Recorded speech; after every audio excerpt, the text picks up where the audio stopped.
The spring season of anime was kind of really unexpectedly good, and now since it's over, I have a few days of rest before I'm sent back to rot away. So instead of going to my anime list or Twitter to get your dose of stupid opinions, you get to listen to me rate these. Starting off with Windbreaker is the newest delinquent anime on the block. We've substituted our little crying time traveler for Sakura, a hot-headed kid with a great character design and some crazy hands.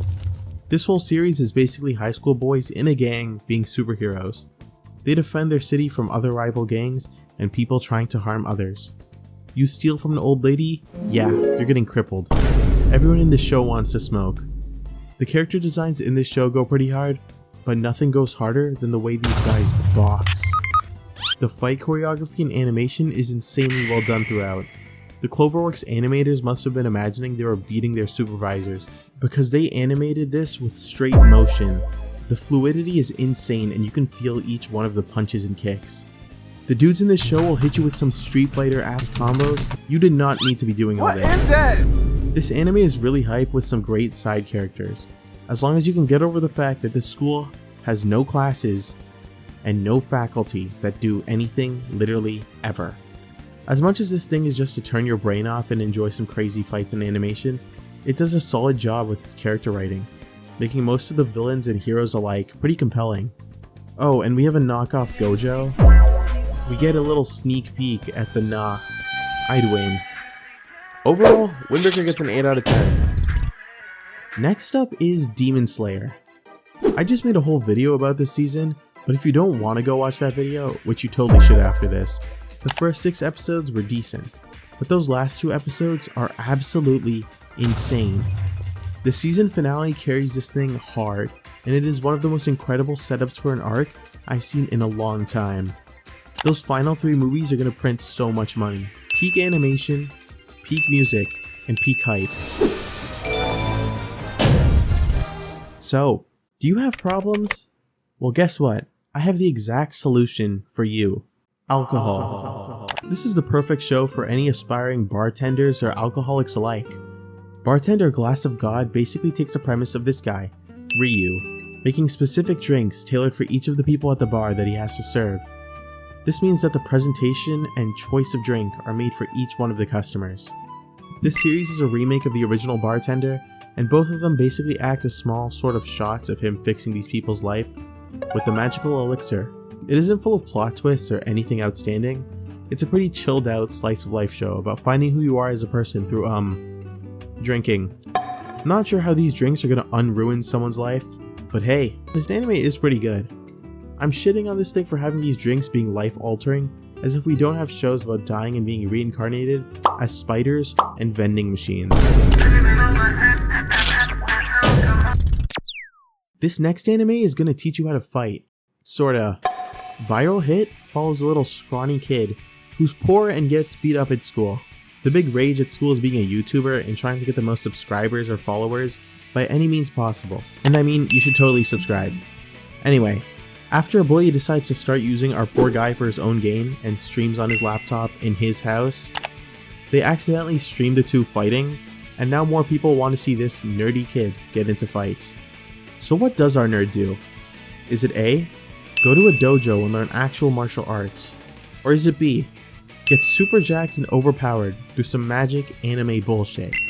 Well, I hope you chose option C, which is to start learning fighting techniques from a man dressed in a chicken costume on YouTube. Yeah, this kid learns different fighting techniques tailored to take down each of his opponents. This is basically every nerd's fantasy, where his goal is to defeat the bigger, evil bully guys.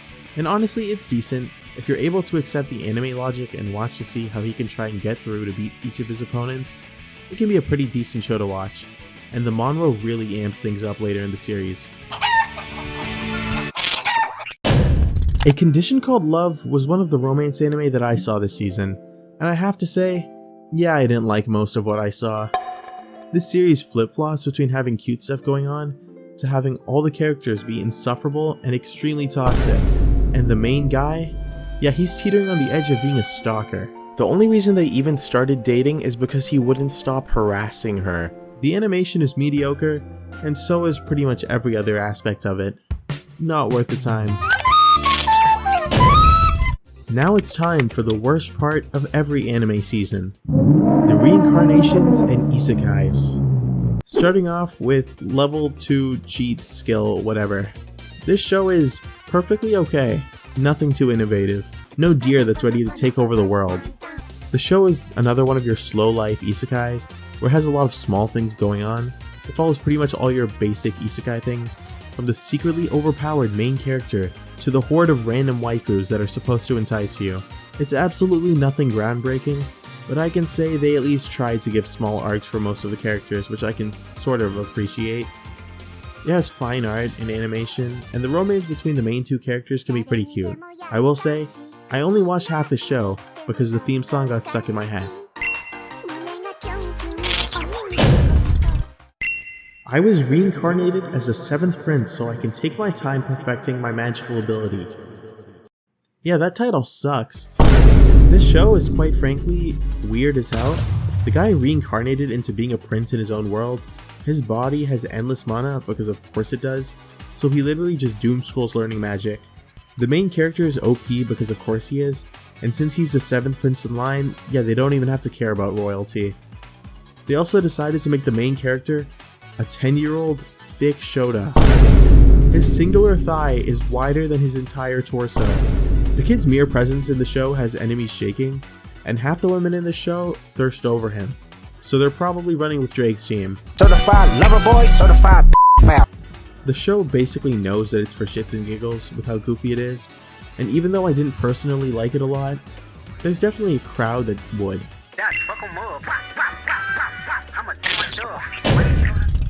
Next up is The Banished Hero Lives As He Pleases.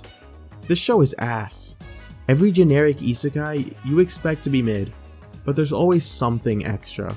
A little spice. Maybe a good opening. Maybe even the thick Shota if you're someone that should be locked away from civilization. Something or the other. Yeah, there's nothing here. This show is as tasteful as cardboard. We have a banished hero who was used and seen as an outcast and is actually super strong and now has to save the kingdom, and he has a harem and he's actually super cool and everything. Have you self-inserted yet? No? You're not drooling? Yeah, this is the most generic isekai that you could ever find. The idea has already been done and done better a billion times. ChatGPT could give me something more interesting than this. No substance, nothing. Your time is better spent watching paint dry than watching this. Our final isekai is one that everyone's been looking forward to for years and years now. After being unleashed from the chains for 5 years, we're finally back with another season of Konosuba. Everything you want is pretty much intact. It has all the stupidness and goofy interactions that make the show so beloved. The characters are still funny, and considering the abundance of shitty isekai that have spawned in since the first season of the show back in 2016, the parody series still continuously being this good 8 years later is insane among the cesspool of other isekai anime. And hopefully another season won't take another half decade.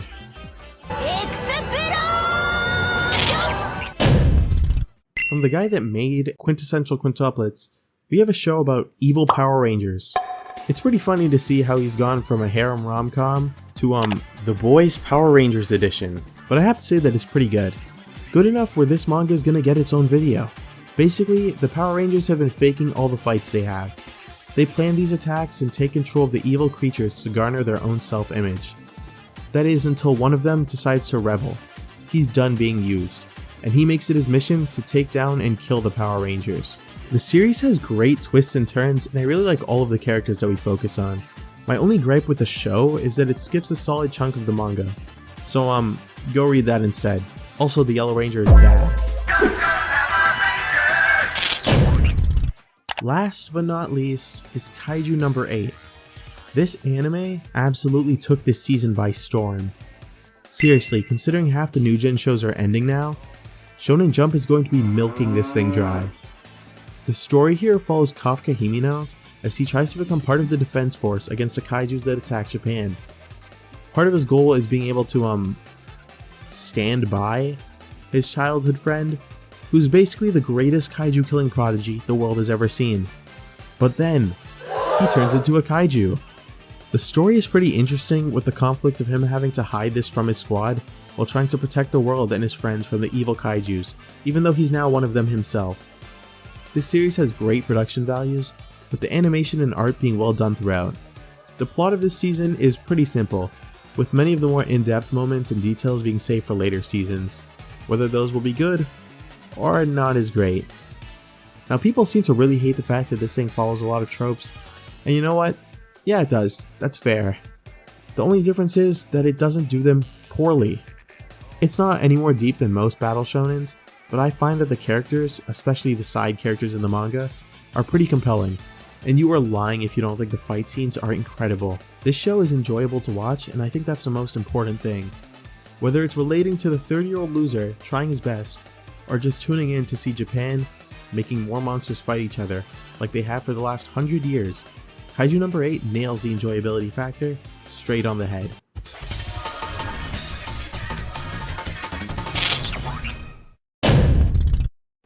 That was basically all the anime I bothered to watch this season, and the ones I didn't will probably get their own video sometime soon. If you have any suggestions, let me know. We had some good highs, some low lows, but sadly, we still have a lack of vending machine isekais. See ya.